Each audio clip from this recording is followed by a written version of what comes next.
Salama tompoko, ny fitiavana sy ny kristiana fizarana fahatimy amby efapolontsika androany reto misy teboka efatra izay taky ny tenin'Andriamanitra amintsika mba ampilamina tsara ny tokantranontsika io avakeo ny amin'ny Efesiana 5:12 ahitantsika eo ny amin'ny hoe vehivavy manaiky ny vadiny, ny lehilahy mitia ny vadiny. Koritiana voalohany 7:13 sy ny 4 lehilahy anao zay mety atao amin'ny vehivavy, ny vehivavy anao zay mety atao amin'ny lehilahy.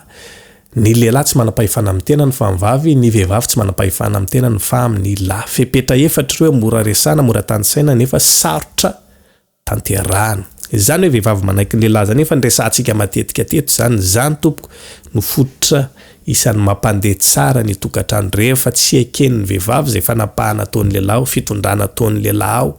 De ninona zavatra ho ataontsika ao? Tsisy tokantrano ilamina zany satria nahoana efa zany mihitsy no fepetrana metran'Andriamanitra ny tokantrano hatrany ambolohany sy ny fanambadiana amin'ny vehivavy manaiky tsara ny lahy, vehivavy miantehitra amin'ny lehilahy. Raisitsika ho fanambaniny zany ndray raisitsika hoe zavatra tsy mistika nefa mistika mihitsy matoa Andriamanitra nametraka an'izany hatrany ambolohany. Fa raha toka samy manao zay tiany ataony eo anivon'ny tokantrano ao, raha toka samy alohany daholo ny olona rehetra ao dia hitantsika fa tsy korotana maro isan-karazany noho izy eo. Noho izany na dia sarotra ho anao ary zany ry vehivavy, na dia zavatra tsy tianao ary zany, na dia zavatra tena manahirana be ny sainao ary ny anatanteraka sy anaiky an'izany dia tsotra ihany.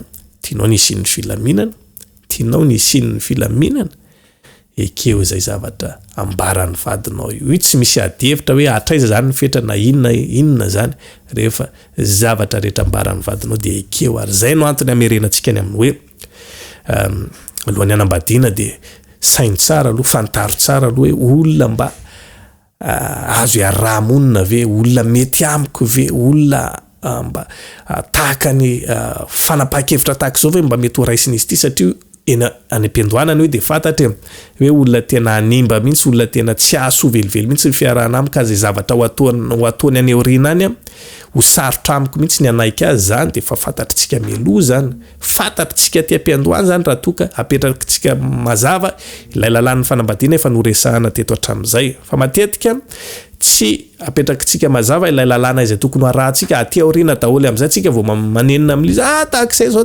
zao tsy haiko mihitsy manaiky an'ilay izy, matoa ny tsy hainao manaiky an'ilay izy dia satria anao fa diso safidy ariam-boalohany mihitsy. Fa raha tariam-boalohany ianao tsy diso safidy fa tojo marina an'izay tena olona mety taminao sy tianao tsisy olana zany hoe fanekeny zany, fa matoa sarotra aminao no manaiky an'ilay izy aty aoriana satria tsy olona compatible aminao le izy tsinona. Zay le olana. Velantsika iny hiditra amin'ny teboka lehibe ho an'ny lehilahy tsika, marina tokoa zany ilaina ny vehivavy manaiky ny lehilahy nefa mba hatongavana amin'izay tsy mandeha ho azy kory zany.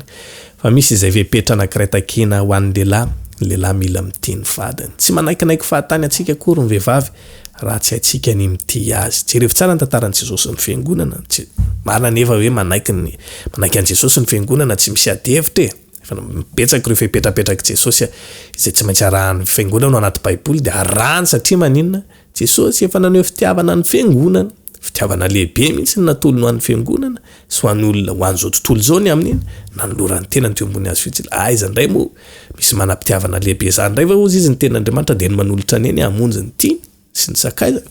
Tsy misy. Ka zay indrindra lay asekrean'ilay izy tetsika ny aneken'ny vaditsika antsika izay zavatra taken'le ten'Andriamanitra amin'ny lehilahy izay fepetra tsy maintsy arahan'ny lehilahy mila mitia ny vadiny. Ka io tsy misy fepetra hoe hatraiza moa ny fitiavantsika azy na hoe tahaka ny ahoana nanaovantsika. Izay fomba rehetra ahafahanao mitia ny vadinao ary zany koa dia zavatra sarotra ho an'ny lehilahy satria ny lehilahy tsy noforonina loatra ho amin'izany. Lehilahy hoy aho dia noforonina mba olona lehilahy, mba olona mahery saina, mahery fo, mahery fihetsika amin'ny zavatra rehetrarehetra, maherihery daholo ka sarotra mihitsy zany hoe tia ny vadiny. Ary zay zavatra sarotra zay mihitsy no hitaiky ny ten'Andriamanitra azy amintsika. Satria raha ilay zavatra sarotra zay no vitantsika dia zay ny lakilen'ilay fahombiazana andeha ho azy ny ambony rehetra noho izy mila mianatra. Raha dia mbola tsy ao anatintsika ary zany azontsika atao tsara mianatra an'izany, mangataka amin'ny fanamasina manome fitiavana satria zany fitiavana zany dia avy amin'ny fanamasina ihany koa. Ny fanampin'izany dia nanambarany Koritiana voalohany 7:7-4 fa samy tokony hanao izay mety amin'ny andaniny sy ny ankilany avy. Zany hoe za tsy manam-pahefana amin'ny tenako, ilay vehivavy vadiko tsy manam-pahefana ny amin'ny tenany, izay zavatra tiany ny tokony atao koa izay zavatra tiako ny tokony ho ataony zay le hoe samy manao zay mety amin'ny andany avy.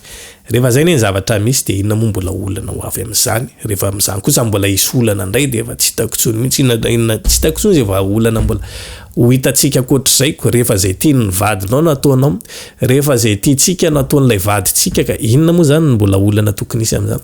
Fa le olana mahatonga le olana de tsy zany mihitsy, tsy zay zavatra tiany ny vadintsika nataontsika, tsy zay zavatra tiantsika nataom-badintsika fa hoe contreko mihitsy iny ka.